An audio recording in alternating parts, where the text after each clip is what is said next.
Hi, dear children. How are you all? Hope you all are fine. I am Sangeeta Miss and I am going to teach you Hindi composite. Let's start from your first Hindi poem, सौंधी सी सुगंध. इसके कवि का नाम है doctor कृपा शंकर शर्मा. अब सौंधी सी सुगंध माना कवि यहाँ पर क्या कहना चाहते हैं? सौंधी सी सुगंध माना धरती पर जब 2-3 महीने की 3-4 महीने की कड़ाके की धूप के बाद धरती बिल्कुल बेजान हो जाती है, नीरस हो जाती है, सूख धरती की मिट्टी बिल्कुल सूख जाती है. तपती हुई धूप के कारण धरती बंजर नजर आने लगती है, रेगिस्तान सी बन जाती है.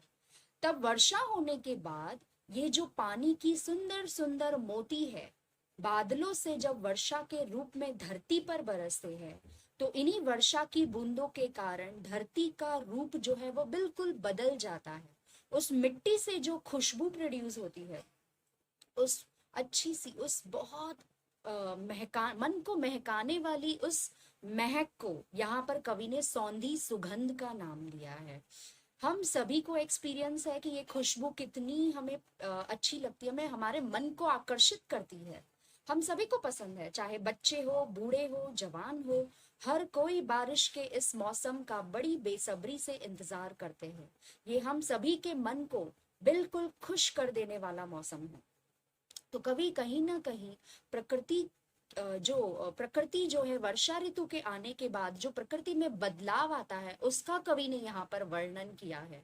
वो हमें समझाना चाहते हैं कि किस प्रकार से वर्षा के आने के बाद धरती जो है, पशु पंछी जो है, चारों ओर ताल तलैया पेड़, ये सारे जो प्रकृति के अंश है, अलग अलग भिन्न भिन्न रूप है हमारी प्रकृति के, उन सारे सभी इनमें सभी में जो बदलाव आता है वो किस कदर से सभी के मन को जैसे फ्रेश कर देता है, रिफ्रेश कर देता है, खुश कर देता है.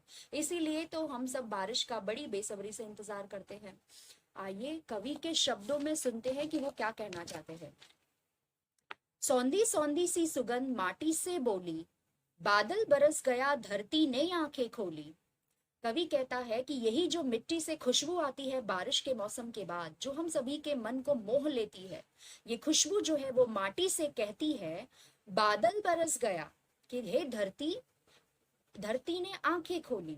हे धरती, अपनी आंखें खोलो और देखो कि किस प्रकार से तुम इसका बेसब्री से इंतजार कर रही थी और किस प्रकार से ये बादल जो है वो फाइनली बरस गए हैं, तुम्हें भरपूर कर दिया है इन बादलों ने.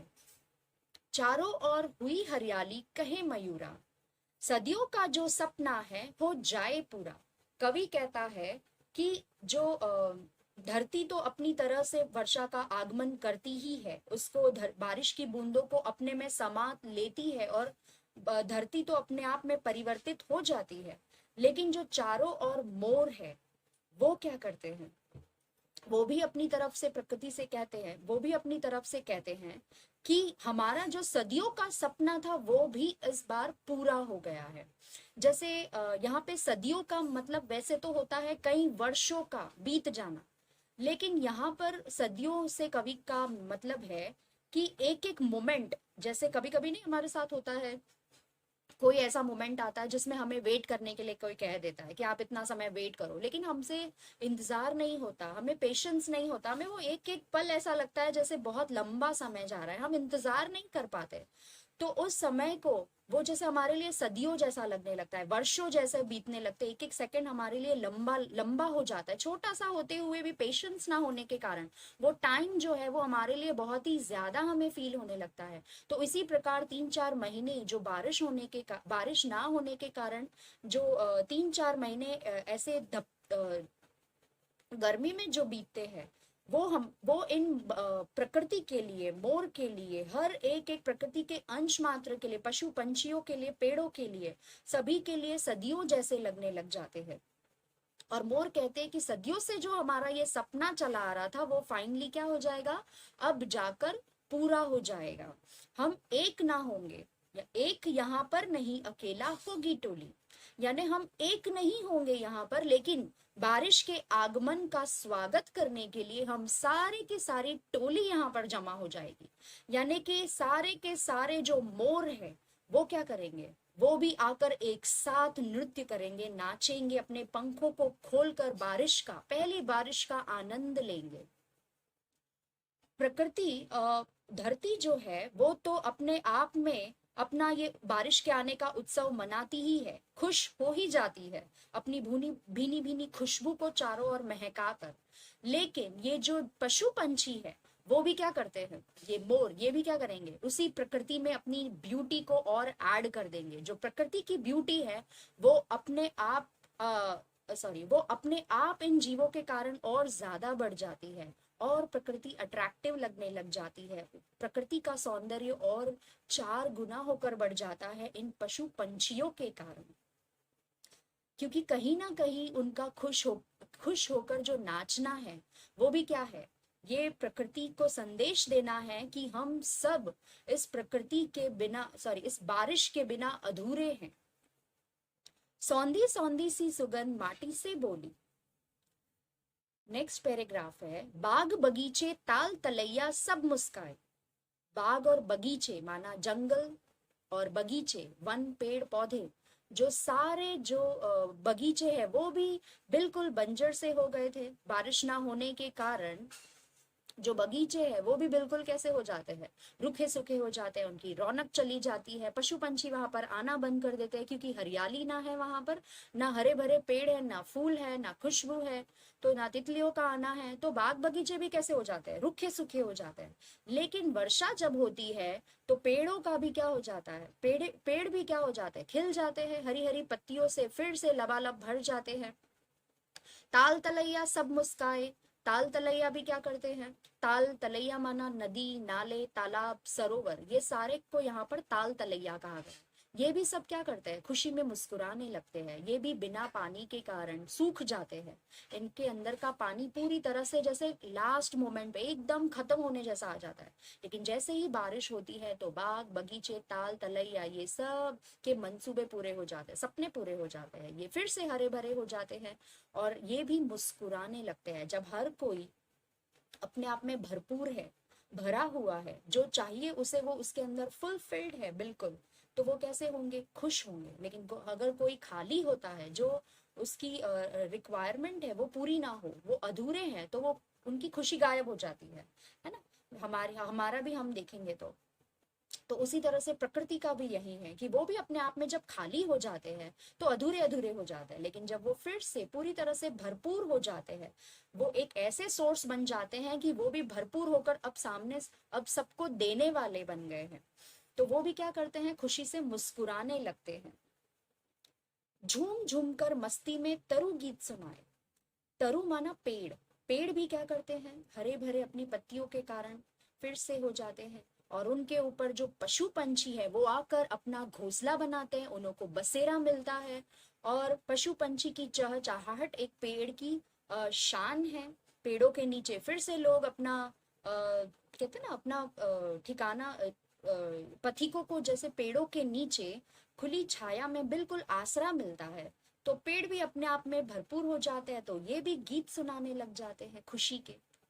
यहाँ गीत गाना माना कोई पेड़ सच में नहीं गीत गाते, लेकिन भरपूर हो जाते हैं, खुश हो जाते हैं। वो भी अपनी खुशी अपने सोर्स के थ्रू, जैसे कि अपने छांव के द्वारा, पंछियों को आसरा देकर, ये भी भरपूर होकर ये सब खुशी चारों ओर बांटने वाले बन जाते हैं, सुख देने वाले बन जाते हैं। मस्त पवन ने अब खोली है अपनी झोली। अगर हम हवाओं को देखेंगे तो गर्मी के मौसम में हवाएं कैसी हो जाती है, खाली रूल्स के हिसाब से वो बहने वाली बन जाती है कि बह रही है। उस गरम गरम शुष्क हवा में भी हमें इतना आनंद नहीं आता, वो भी हमें छू कर जाती है तो एक गर्माहट देकर जाती है, वो सुकून नहीं मिलता हमें। लेकिन जैसे ही बारिश होती है तो ये हवाएं कैसी हो जाती है, ठंडी ठंडी हो जाती है। और ये ठंडी ठंडी हवाएं जब हमें छू कर जाती है तो हमें एक फ्रेशनेस, एक ताजगी का एहसास होता है, माइंड बिल्कुल फ्रेश हो जाता है, चारों ओर वातावरण एकदम ठंडा हो जाता है, सभी को एकदम फ्रेश कर देता है। सौंधी सौंधी सी सुगंध माटी से बोली। हवाओं के बारे में ये कहते हैं कि हवाओं ने अपनी झोली खोली है, झोली खोली है यहाँ पर अपनी ठंडक से, अपनी ताजगी से अपनी झोली सभी के लिए खोल दी है। नेक्स्ट पैराग्राफ में देखेंगे, सागर का था जो मंसूबा सफल हो गया, खुशियों की दुनिया में आकर स्वयं खो गया। कवि कहते हैं कि सागर जो है वैसे तो वो अपने आप में हमेशा ही से भरपूर है, सागर कभी खाली नहीं होता, सागर हमेशा भरा हुआ रहता है, वो सभी को देने वाला होता है, उसमें किसी चीज की कमी नहीं होती। लेकिन सागर जब गर्मी के मौसम में, ये जो 3-4 महीने जो गर्मी का मौसम होता है, सागर से ही नदियों का बहाव निकलता है, नदियां चारों ओर बहती है और बहकर सभी की प्यास को बुझाती है। लेकिन ये नदियां जो है वो सूख जाती है, और जब सागर जब बारिश सॉरी सागर जब गर्मी के मौसम में पानी के बहाव को, थोड़ा पानी का बहाव इनका कम हो जाता है, चारों ओर नदियों का बहना कम हो जाता है, नदियां सूख जाती है, तो सागर का भी एक सपना होता है कि फिर से बारिश हो, मैं भरपूर हो जाऊं, और फिर से ये नदियां जो मुझसे बहे और चारों ओर ये नदियां बह करके सभी की प्यास को बुझाने वाली बने। तो सागर भी क्या करता है, उसका मंसूबा, मंसूबा माना यहाँ पर उसका सपना है, वो भी यहाँ पर वर्षा के आने के कारण उसका सपना जो है वो सफल हो गया, माना पूरा हो गया, कि अब मैं फिर से लबालब भर जाऊंगा, चारों ओर चारों दिशाओं में मैं बहूंगा पानी के माध्यम से, और सभी को फिर से मैं, सभी की जो इच्छाएं हैं, प्यास है, सभी के जो मनोकामनाएं हैं मुझको लेकर, वो मैं फिर से पूरा करने वाला बन जाऊंगा। खुशियों की दुनिया में आकर स्वयं खो गया, और ये इसके लिए कोई खुशी से कम नहीं है कि वो अपने आप में फिर से भर जाए, भरपूर हो जाए, देने वाला बन जाए चारों ओर। तो ये जो खुशी है वो उसके लिए किसी बात से कम नहीं है, तो वो इस खुशी में भी स्वयं खो गया है, ये खुशियों से वो भरपूर हो गया है। धरती ने श्रृंगार किया फिर माथे रोली, सौंधी सौंधी सी सुगंध माटी से बोली। धरती ने श्रृंगार किया है, बारिश के आने के पहले धरती का स्वरूप कैसा होता है, बिल्कुल रेगिस्तान जैसा, बंजर सी धरती, रूखी सूखी धरती। लेकिन बारिश के आने से ये धरती ने क्या किया, फिर से अपना श्रृंगार जैसे कर लिया हो। जब कोई मूर्ति होती है जो खाली नॉर्मली डेकोरेटेड होती है, कलर्ड पेंटेड होती है, और कोई डेकोरेशन नहीं किया, तो वो कैसी लगती है। लेकिन जब वही मूर्ति को, वही आइडियल को, वही जो भगवान की मूर्ति है उसको मुकुट से सजाया गया हो, बांसुरी से उसका श्रृंगार किया गया हो, फूल वगैरह का डेकोरेशन किया हुआ हो, दिया थाली, आरती की थाली रखी जाए, उससे सारे आभूषण से उसको सजाया जाए, तो उस मूर्ति की रौनक कैसी हो जाती है, बिल्कुल अलग हो जाती है ना, श्रृंगारित, ऐसे लगता है श्रृंगारी ये हुई ये मूर्ति कितनी रियलिस्टिक लग रही है, कितनी रियल लग रही है, जैसे कि सामने रूबरू ये मूर्ति हमें दर्शन दे रही है, हमें कुछ दे रही है, जैसे उससे हमें कुछ मिल रहा है। तो उसी तरह कवि कहता है कि वर्षा के आने के बाद ये धरती भी कैसी लग रही है, जैसे कि इसका श्रृंगार हो गया है, इसे पूरी तरह से सजा दिया है हरियाली से, और हरियाली आने से पशु पंछी इसमें अपनी ब्यूटी को नेचर में और एडिशनली बढ़ा देते हैं, धरती पूरी तरह से डेकोरेटेड हो जाती है। फिर माथे रोली, रोली का मतलब होता है एक पाउडर होता है जो पूजा में यूज किया जाता है, जो बिल्कुल गुलाल और सिंदूर जैसा होता है, रेड कलर्ड पाउडर। तो वो जो रोली है, जिस तरह से रोली को यूज किया जाता है डेकोरेशन करने के लिए, श्रृंगार करने के लिए, उसी तरह से ये जो हरी हरी घास है, इसी ने भी रोली की तरह धरती को फिर से सजा दिया है, उसका डेकोरेशन कर दिया है।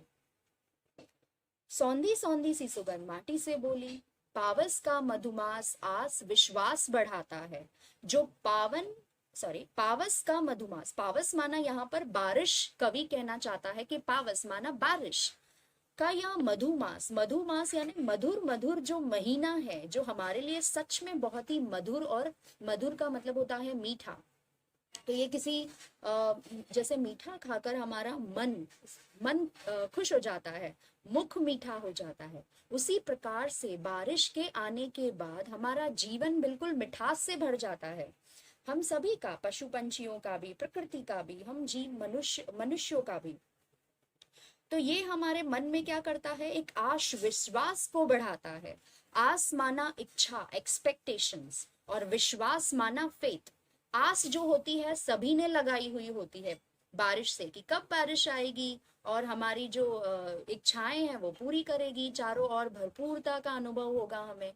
और विश्वास जो है कि हम सभी ने विश्वास बांधा हुआ होता है कि यस बारिश जरूर आएगी, ये जो रूखा सूखा है ना वो जल्दी चला जाएगा, ये जो मौसम है वो फिर से हरा भरा हो जाएगा, ताजगी से भर जाएगा, बदल जाएगा। ये विश्वास हम सभी को होता है।